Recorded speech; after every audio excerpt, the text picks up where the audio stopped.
Hello, I'm Ethan. I'm 22, living alone in a third-floor apartment in a rundown complex in a port city on the Ohio coast. It's not much peeling paint, creaky stairs, and a view of the docks if you squint hard enough. I'm a delivery guy part-time, mostly hauling packages for a local courier service. It's not glamorous, but it pays the rent and keeps my life simple. I like it that way. No one's breathing down my neck, and I don't owe anyone anything. I'm not big on depending on people, never have been. If something needs doing, I figure it out myself. That's just how I'm wired, straightforward, maybe a bit blunt, but I'd give you the shirt off my back if you needed it. I've got this bad habit though. I park my beat-up Honda wherever's closest, even if it blocks the stairwell or the walkway. I know it ticks people off. Neighbors leave notes, bang on my door, or give me the stink eye when I pass by. I shrug it off, say sorry, and move the car. But 10 minutes later, I'm back to parking like an idiot. It's not on purpose, I just don't think about it until someone's yelling. That's how I first met her, Clara. The woman in 3A right across the hall. She's 40 lives alone and keeps to herself. I'd seen her around for months, always dressed neat, like she's got somewhere important to be, even if it's just the grocery store. Dark hair pulled back, simple blouses, jeans that fit just right.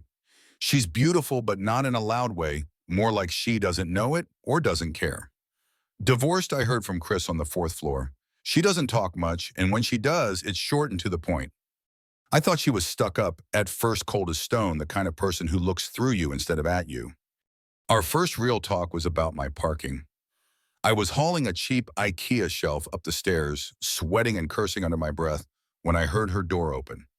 She stepped out, holding a small square of paper, her handwriting so neat it looked printed. "Ethan," she said, calm but firm. "Your car is blocking the path again.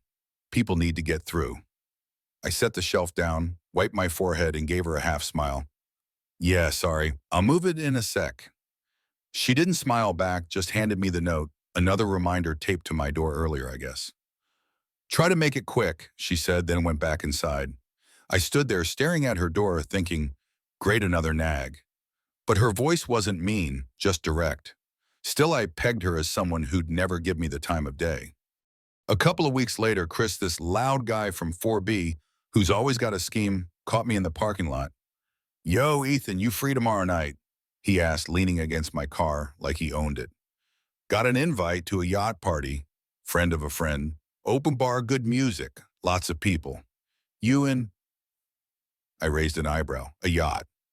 It sounded like something rich folks did not, guys like me. But I was bored, and the idea of free drinks and a change of pace hooked me. "Sure, why not?" I said. Chris grinned and said, "That's my man. Meet me at the dock sharp." The next evening, I threw on a clean shirt, my least worn jeans, and headed to the marina. The yacht was bigger than I expected, sleek white with lights strung along the deck. Music thumped from speakers, and people were already laughing, drinks in hand. I climbed aboard, feeling out of place but curious.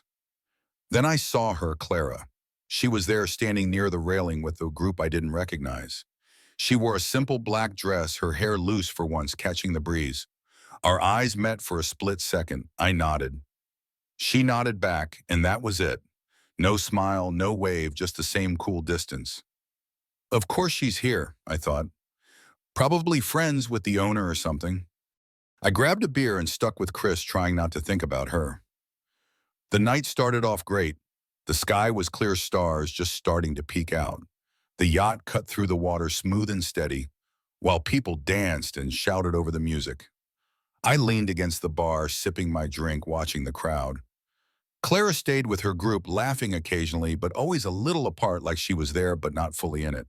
I caught myself staring once or twice, then shook it off. Not my type, I told myself. Too serious, too old. Then the weather turned fast. The sky went from clear to ugly in minutes, clouds rolling in like they were angry. The wind picked up sharp and cold, and rain started spitting down. People laughed it off, at first thinking it had passed, but the yacht began to rock hard. Glasses slid off tables, shattering on the deck. The music cut out, and someone yelled about a storm warning. I looked around, trying to stay calm, but my stomach twisted. This wasn't just a little rain. Chaos erupted. People scrambled for life jackets, shoving past each other. The crew shouted instructions, but no one listened. I grabbed a life jacket from a pile, fumbling to strap it on as the boat lurched. That's when I saw Clara again. She was gripping the railing, her face calm but focused, scanning the deck like she was counting heads. Our eyes met again, and for a second, I thought she was going to say something. But then the world tilted. A massive wave slammed over the deck, cold and heavy, knocking me off my feet. I heard screams, felt water burn my lungs, and then I was over the side, tumbling into the sea. The cold hit like a fist, stealing my breath. I thrashed, grabbing for anything solid, and my hands found a piece of debris, a broken plank, maybe part of a table. I clung to it, gasping as waves battered me. Lightning cracked above the light, flashing off the water, blinding me. My arms burned, my chest ached, and the world started to blur. I thought of my apartment, my career, the stupid notes on my door. Then it all went black. I woke up coughing, my throat, raw sand stuck to my face. My body felt like it had been run over. The sun was up, harsh and bright, and the sound of waves filled my ears. I was on a beach, sprawled out like a piece of driftwood. My clothes were soaked, my shoes gone. I tried to sit up, head spinning, and that's when I saw her. Clara was a few yards away, kneeling on the sand, piling dry sticks into a small pyramid. She was soaked too, her hair plastered to her neck. But she moved with purpose, striking a piece of flint against a stone. A spark caught, and a thin wisp of smoke rose. She didn't look at me until the fire flickered to life. Then she glanced over, her face calm, almost like she'd been expecting me to wake up. "You're awake," she said, her voice steady like we were back in the hallway of our building. I coughed again, spitting out sand, and managed to nod. My eyes stung, my head pounded, but I was alive. And then it hit me, she wasn't just here by chance. The way she looked at me, the way she wasn't freaking out. You pulled me out?" I asked, voice hoarse. She didn't answer right away, just added another stick to the fire. Then she nodded once like it was no big deal. "Couldn't let you drown," she said, and went back to her work. I stared at her, the woman I'd thought was cold, distant, too good for someone like me. She'd saved my life, and we weren't even friends. The sun was brutal, blasting down on the empty beach like it had a personal grudge. I squinted, my eyes still stinging from salt, and scanned the shoreline, nothing but sand, a few chunks of splintered wood, and some shredded plastic from the yacht. No people, no boats, just me and Clara, the woman I barely knew who'd somehow dragged me out of the ocean. I tried to count heads in my head, Chris, the others from the party, but there was no one else, just us. I pushed myself up, wincing. My arms were scratched raw, my shoulder ached like I'd been hit with a bat, and my throat felt like sandpaper.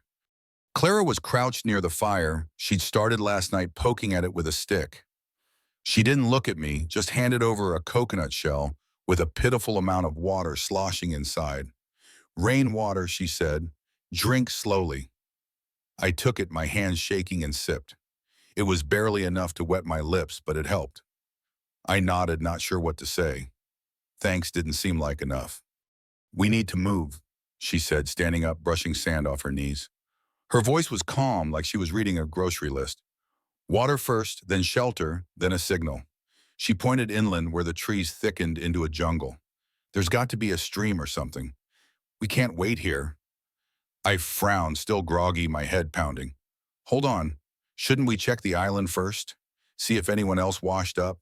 Maybe find a high point to spot a boat or something." It made sense to me, cover the ground, look for others, not just sit and play survivalist. Clara didn't flinch, just looked at me with those steady eyes. "We're alive now. Water keeps us that way for the next 12 hours. Wandering doesn't." Her tone wasn't bossy, but it grated on me anyway. I stood up, brushing sand off my jeans, feeling my temper flare. "Don't tell me what to do," I snapped. "We don't even know where we are. What if someone's hurt out there, or there's a way off this place?" She didn't raise her voice, just crossed her arms. "Choose what keeps you alive, Ethan. Then we can play hero." It wasn't a challenge, just a fact, but it stung. I clenched my jaw, grabbed a stick to lean on, and turned toward the rocks along the shore. "Fine, I'll check it out myself." I didn't look back to see if she followed. I was pissed mostly at the situation, but also at her for acting like she had it all figured out. The rocks were jagged, slippery with seaweed, and I moved slowly, scanning for anything useful. A bottle, a bag, a person. Nothing, just waves crashing and gulls screaming overhead. I spotted a pool of water trapped between some rocks, clear and still. My heart jumped. Fresh water, maybe. I knelt, dipped a finger, and tasted it, salt. I cursed under my breath, kicking a stone into the sea. Further along, I saw a deeper crevice, water glinting inside. I leaned in, thinking, maybe this is it, something we could use. I stretched out, balancing on a slick ledge, when a wave hit hard, fast, like a truck. It yanked me off my feet, pulling me into a churning rip current. My arms flailed, water flooded my nose, and I thrashed, trying to find the surface. The current was stronger than I was, dragging me toward the open sea. My lungs burned, my vision blurred. I thought, this is it. This is how it ends. Then I felt a hand grab my wrist hard. I surfaced, gasping, and there was Clara, her face set, hair plastered to her cheeks. Lie back, she said, her voice cutting through the roar of the waves. Float, breathe, kick slow. I was too panicked to argue, so I did what she said, letting her guide me. She swam with me, one arm hooked under mine, steering us away from the current's pull. It felt like forever, but she got us to a calmer stretch of water, then back to the shore. I collapsed on the sand, coughing, my chest heaving. Clara knelt beside me, soaked to the bone, and draped her damp jacket over my shoulders. Are you cold? She asked, her hand brushing my arm, checking for shivers. No lecture, no. I told you so, just that quiet question. I shook my head, too embarrassed to speak. My face burned, and not just from the salt. I'd been an idiot, and she'd saved me again. She stood scanning the horizon, then looked down at me. We do this together, Ethan, or we don't. Her voice wasn't angry, just matter of fact, like she was stating the obvious. I nodded, still catching my breath, and got to my feet. Okay, I said, my voice rough. Together. We split up the work without another word. Clara headed inland, saying she'd look for signs of fresh water, green leaves, birds, insect stuff I wouldn't have thought of. I stayed on the beach, gathering dry driftwood and bits of debris for a shelter. I found some palm fronds and a torn piece of tarp, probably from the yacht, and started building a lean-to against a cluster of rocks. It was crude sticks tied with strips of plastic propped up to block the wind, but it was something. My hands shook as I worked, not from cold, but from the weight of what had just happened. She jumped in after me, no hesitation. By afternoon, I'd laid out an SOS in coral rocks on the sand, big enough to be seen from the air. I kept glancing at the sky, hoping for the drone of a plane, a helicopter, anything. Nothing came. Clara returned her shoes, muddy, holding another coconut shell with a little more water. Found a trickle, she said. Not much, but it's clean. I marked the path with shells. I nodded, impressed, despite myself. She'd thought of everything. I tried signaling too, using a whistle I'd found in my pocket, a cheap thing I kept on my keychain. I blew it in bursts, 3 short, 3 long, 3 short, like I'd seen in movies. Clara watched, then did the same with her own whistle, a small metal one she'd had on her. We stood there, taking turns, the sharp notes cutting through the air. No response, just the waves and the wind. As the sun dipped, painting the sky orange, I watched her. Clara sat by the fire, her hair a mess, her face tired but calm. She was focused, breaking sticks to keep the flames going, her movements precise, like she'd done this before. Not the stuck-up neighbor I'd imagined, not cold. She was steady, capable, someone who didn't panic when the world fell apart. I realized I'd misjudged her, and it stung worse than the salt in my scratches. She caught me staring and held out half a mango she'd found washed up, probably from the yacht's bar. Eat, she said, her voice soft but firm. I took it, our fingers brushing for a second. I didn't trust her before, not really. I thought she was just another person telling me what to do. But now, watching her move, watching her keep us alive, I trusted the way she carried herself, the way she didn't give up. I bit into the mango, the juice sharp on my tongue, and looked at her across the fire. For the first time, I was grateful she was here, not just because she'd saved me twice, but because somehow I knew we'd get through this as long as we were together. The morning after Clara saved me from the rip current, we got to work, no discussion, no lingering on what happened, just a quiet agreement that we were in this together. The lean-to I'd thrown together yesterday was flimsy, some sticks in a torn tarp that wouldn't survive a real storm. Clara pointed at it, shaking her head. That won't do, she said. We need something solid. I didn't argue this time. She was right. We decided on an A-frame shelter high enough to keep us dry, sturdy enough to stand against the wind. I dragged palm logs and driftwood, stacking them into a rough triangle, while Clara wove fronds and vines to tie it all together. Her hands moved fast, nodding with a precision that made me pause. She'd clearly done something like this before, or at least thought it through. I dug a shallow trench around the base to divert water, then layered the floor with dry leaves to keep us off the sand. It wasn't pretty, but it felt like progress. Water was our next problem. The coconut shell from yesterday was empty, and my throat was already scratchy. Clara had an idea: use a piece of plastic from the yacht's debris as a tarp to catch morning dew.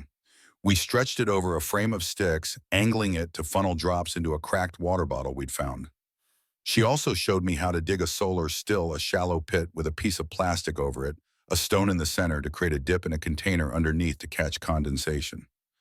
The first two tries gave us nothing but dirt. By the third, a few precious drops glistened in the bottle. I laughed, half out of relief, half out of disbelief. You're a genius, I said. She shrugged, wiping sweat from her forehead. Just practical. Clara was full of tricks like that. She showed me how to spot snake tracks, faint wavy lines in the sand, and told me to tap the ground with a stick before stepping into tall grass. They'll slither away if they hear you, she said. She also warned me about touching coral. Some kinds could slice skin like glass. I listened, nodding, starting to see her differently, not the cold neighbor from 3A, but someone who knew how to survive. Food was trickier.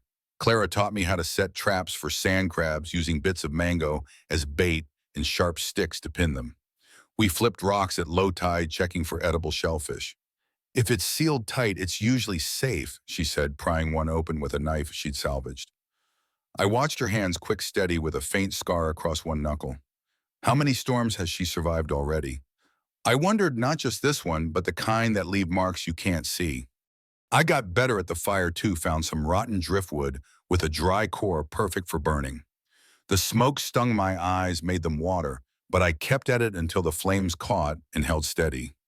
Clara nodded approvingly, adding her own sticks. We didn't talk much while we worked, but it wasn't awkward.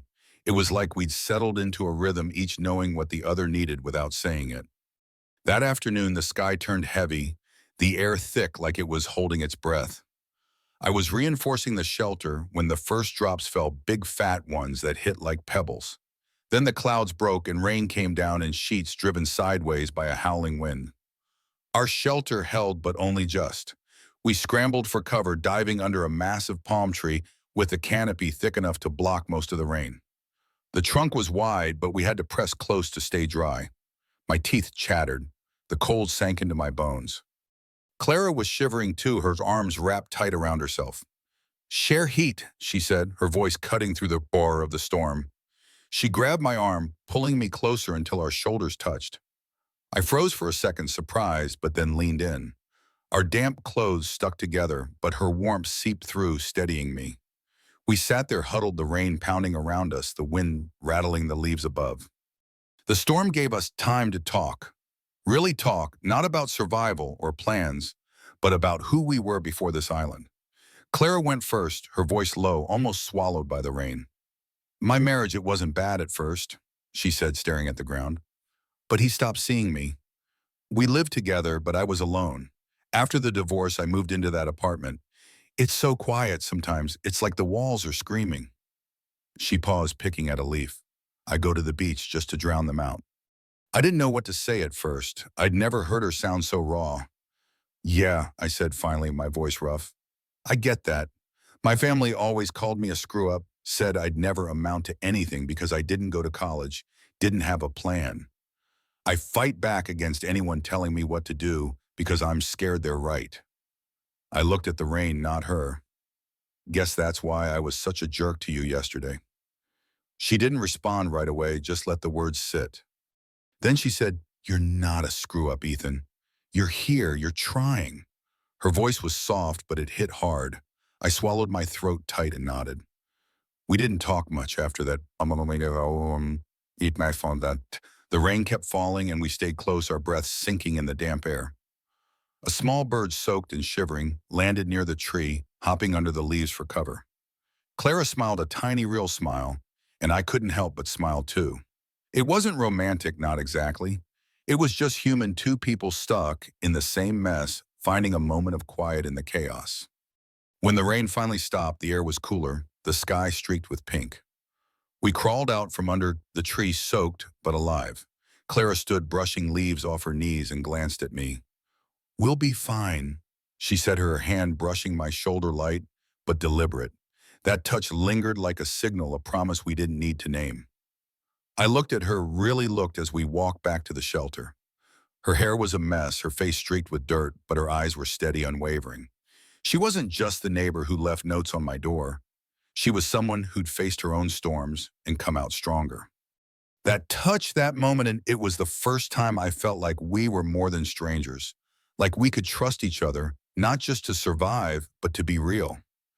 I didn't say it out loud, but as we checked the shelter and rebuilt the fire, I didn't trust her at first, but I trust the way she moves. She handed me another piece of mango, her fingers brushing mine again. "Eat," she said, same as before, but this time it felt different. I took it, and for the first time, I let myself believe we'd get through this, not just because we had to, but because we had each other. Life on the island settled into a rhythm, like a song you don't realize you're humming until it's stuck in your head. Mornings were for checking traps Clara had taught me to set, sharpened sticks baited with mango scraps wedged under rocks. We'd pull up one or two small crabs, their claws snapping, and Clara would smile satisfied, like we'd won a prize. By noon, I'd climb onto the A-frame shelter, reinforcing the roof with extra palm fronds to block the relentless sun. Clara would spread leaves out to dry, turning them into makeshift plates or bedding. Afternoons, we'd pile damp wood to make smoke signals, hoping some plane might spot us. At night, we'd sit by the fire counting stars through gaps in the trees. It wasn't much, but it was ours. I got better at building. I added a windbreak to the shelter, weaving vines through sticks to keep the gusts out. Clara, meanwhile, was a genius with what we had. She took palm leaves, split them with her knife, and braided them into a basket, tight, sturdy, perfect for carrying crabs or shellfish. "You're wasting your talents in that apartment," I said once, half joking, as she handed me the finished basket. She smirked, brushing sand off her hands. "You're not wrong." Those moments started to mean something. One evening, we climbed onto a rocky outcrop overlooking the sea, the sky turning purple as the sun sank. We sat close, not touching, just watching the horizon. The waves were calm for once, lapping softly below. "It's quieter out here," Clara said, her voice low, "but it doesn't feel empty." I looked at her, her profile sharp against the fading light, and nodded. Our eyes met longer than usual, and neither of us looked away. It wasn't a big moment, not like in movies, but it felt heavy, like we were saying something without words. Then came the accident. It was late morning, and Clara was moving rocks to reset a trap. I was a few yards away, stacking firewood, when I heard her gasp. I turned, and she was clutching her ankle, blood seeping through her fingers. A sharp piece of coral had sliced her just above her heel, not deep but messy with sand caked in the wound. My stomach dropped. "Clara, sit down," I said, running over. She waved me off, trying to stand. "It's fine, just a scratch."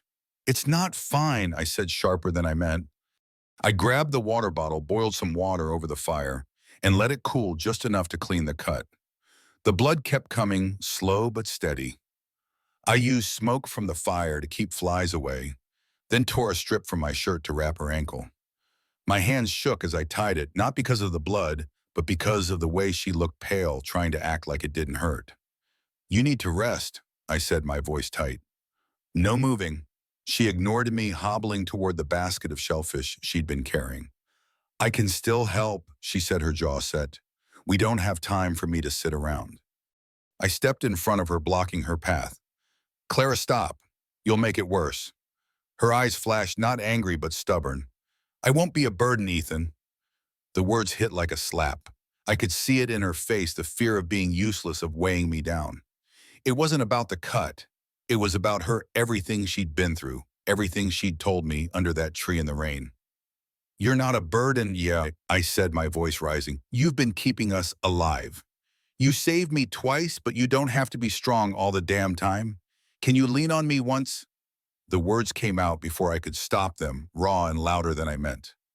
I stood there breathing hard, my hands clenched, waiting for her to push back. She didn't. The air went still heavy with the weight of what I'd said. Clara looked at me, her eyes softening, the fight draining out of her. She took a step closer, then another, and without a word she leaned forward, resting her forehead against my shoulder. Her breath was warm against my collarbone, her body close but not clinging. I froze, not sure what to do, then just stayed there, letting my shoulder be solid for her. Our breathing fell into sync, slow and steady, like the waves below. We didn't move for a long time. The wind rustled the palms, the fire crackled nearby, but the world felt small, just the two of us. I could feel her heartbeat, faint but real, and for the first time I saw her as more than the woman who'd saved me. She was Clara, strong, yes, but also human, carrying scars I couldn't see. I wanted to say something, to tell her she didn't have to carry them alone, but the moment didn't need words. It was enough to just be there. When she finally pulled back, her eyes were clear, like she'd let something go. "Thank you," she said, so quiet I almost missed it. I swallowed, my throat tight. "For trusting me," I said, just as soft. She nodded, a small smile breaking through the kind I hadn't seen before, not guarded, not careful, just real. We got back to work slower this time. I carried the basket, ignoring her protests, and she limped behind me, directing where to place it. The cut wasn't as bad as I'd feared, but I kept an eye on her, making sure she didn't push too hard. She let me, which felt like a victory. That night we sat by the fire, the air cooler, the stars sharp above. Clara leaned back against a log, her bandaged ankle stretched out. I handed her a roasted crab and she took it, her fingers brushing mine. The basket she'd woven sat between us, full of the day's catch. My torn shirt, how her bandage peeked out from under her pant leg. We didn't talk about what had happened, but it hung there in the way she looked at me, in the way I didn't look away. The firelight danced across her face, catching the lines of exhaustion and strength. I thought about her life before the divorce, the quiet apartment, the notes she left on my door. I thought about my own running from expectations, parking like an idiot, always pushing back against being told what to do. And now here we were, not just surviving, but building something, not a home, not yet, but a kind of trust that felt bigger than the island. I didn't say it out loud, but as I watched her eat, her hands steady despite everything, I knew I didn't want this to end when we got off this island. Not the fire, not the rhythm we'd found, not her. I didn't know what that meant yet, but for the first time I wasn't afraid to find out. The days after Clara's injury blurred into a quiet routine, but it wasn't the same. Something had shifted, not just in how we worked together, but in the air between us. We'd built a life on this not a home exactly, but a rhythm that felt like it could hold us. Mornings were for checking traps, afternoons for fixing the shelter, evenings for sitting by the fire, stealing glances that lasted longer than they used to. Clara's ankle was healing, the cut scabbing over, but I still caught her wincing when she thought I wasn't looking. I didn't push her to rest anymore. She'd just glare and keep moving, but I stayed close, ready to step in if she needed me. It was just past noon, the sun high and unforgiving, when I heard it, a low hum like a distant engine. I froze, my hands full of palm fronds. Clara looked up from the basket she was weaving, her eyes narrowing. "You hear that?" she asked. I nodded, dropping everything, and we both turned toward the horizon. A speck appeared glinting against the sky, a helicopter. My heart jumped, a mix of relief and something heavier I couldn't name. "Smoke now," Clara said, already moving. We grabbed the pile of damp wood we'd kept for signals, throwing it onto the fire. Thick white smoke billowed up, curling into the sky. I ripped off my shirt, waving it like a flag, while Clara blew her whistle, 3 short blasts, 3 long, 3 short. I jammed a stick into the sand, tying a piece of tarp to it, letting it flap in the wind. My arms burned, my voice cracked. As I shouted, though, I knew they couldn't hear me. Clara stood beside me, her face set, blowing the whistle until her breath gave out. The helicopter veered its nose, dipping toward us. I grabbed Clara's arm without thinking, my pulse racing. "They see us," I said, half to myself. The rotor's whine grew louder, kicking up sand as it hovered closer. A rope dropped, and a rescuer in an orange vest slid down, motioning for us to stay put. Clara limped forward, her ankles still weak, and a wave surged up, knocking her off balance. I caught her, my arm around her waist, pulling her back. Share heat, I said low enough for just her to hear echoing that moment under the tree. She looked at me, her eyes softening, and nodded. It was our signal now, our way of saying we'd get through this. The rescue was quick but chaotic. The rescuer shouted over the wind, asking if we were hurt, if there were others. We shook our heads, climbing the rope one at a time, Clara first, me right behind. Inside the helicopter, the noise was deafening.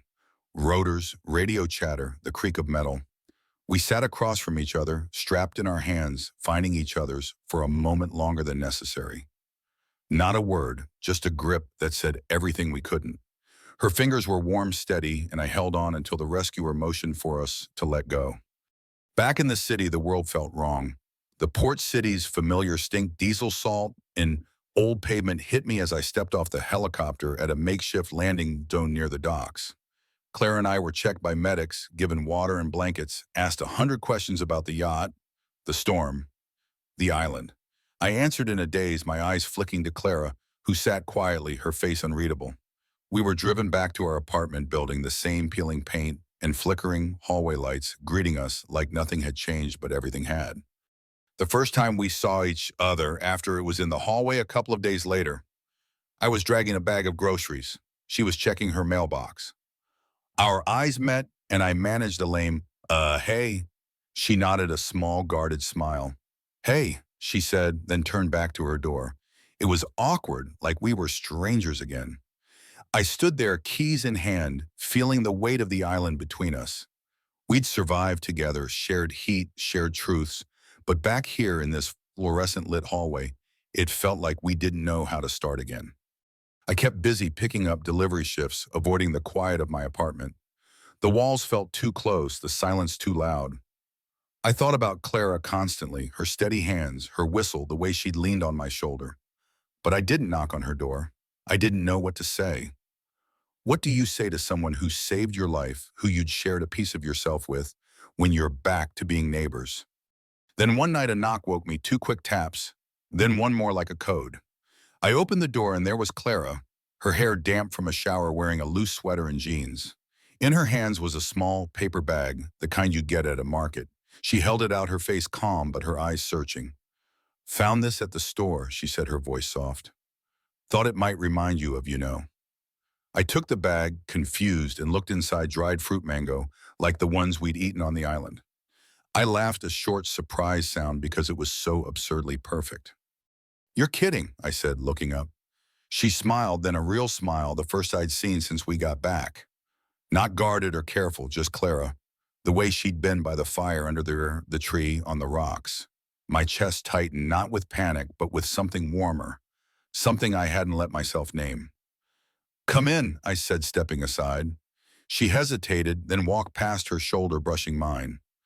We didn't sit, just stood in my tiny kitchen, the bag of fruit on the counter between us. The apartment smelled like coffee and dish soap. Nothing like the salt and smoke of the island, but it felt right, like we were carrying a piece of that place with us. I didn't know how to do this, she said, leaning against the counter. Back here, I mean, it's different. The island, it made things simple. I nodded, my throat tight. Yeah, no hallways, no neighbors complaining about my car. She laughed, a small sound, and it broke the tension. I keep thinking about it, I said, the words spilling out. The fire, the rain, you pulling me out of the water. I didn't know you before, Clara. I thought you were just cold, but you're not. You're the strongest person I've ever met. I stopped, embarrassed, but she didn't look away. Her eyes held mine steady like they had when she'd saved me. You're not so bad yourself, she said, her voice low. You didn't give up even when you wanted to. That's not nothing. She reached out, her fingers brushing the bag of fruit, then looked up.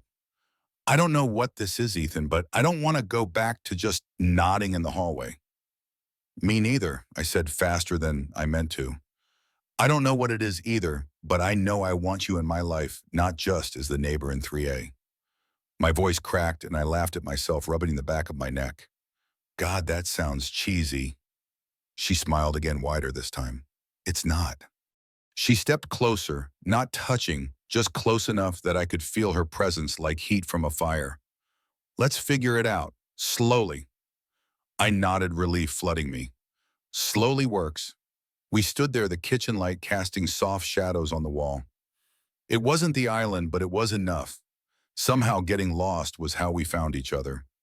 The silence wasn't heavy anymore. It was warm, like the fire we'd built, like the heat we'd shared. Clara tapped the counter twice, then once more. Three short, three long, three short, our signal. I grinned and she did too. We didn't need to say more. The bag of dried mangoes sat on the counter, a small piece of the island in this cramped apartment. The light flickered, the walls hummed with the quiet of the building, but for the first time the silence didn't feel like screaming. It felt like home. Stranded on a deserted island, Ethan and Clara's story reveals a profound lesson about the transformative power of trust and vulnerability in the face of adversity. Ethan, a blunt delivery guy, initially misjudged Clara, his reserved neighbor, as cold and distant, irritated by her notes about his careless parking. Yet when a yacht party turned into a shipwreck, Clara's quick thinking and courage saved Ethan's life, twice shifting his perspective. Through shared survival, building shelters, finding water, and weathering storms, they forged a bond beyond mere necessity. Clara's raw confession about her lonely marriage and Ethan's admission of his fear of being a screw-up peeled back their defenses, revealing that strength lies in leaning on each other. Their quiet moments sharing mangoes by the fire, her forehead on his shoulder, showed that trust grows not from grand gestures, but from small, honest acts of care. Back in their apartment building, a simple bag of dried mangoes became a bridge from the island to their new reality, a promise to keep their connection alive.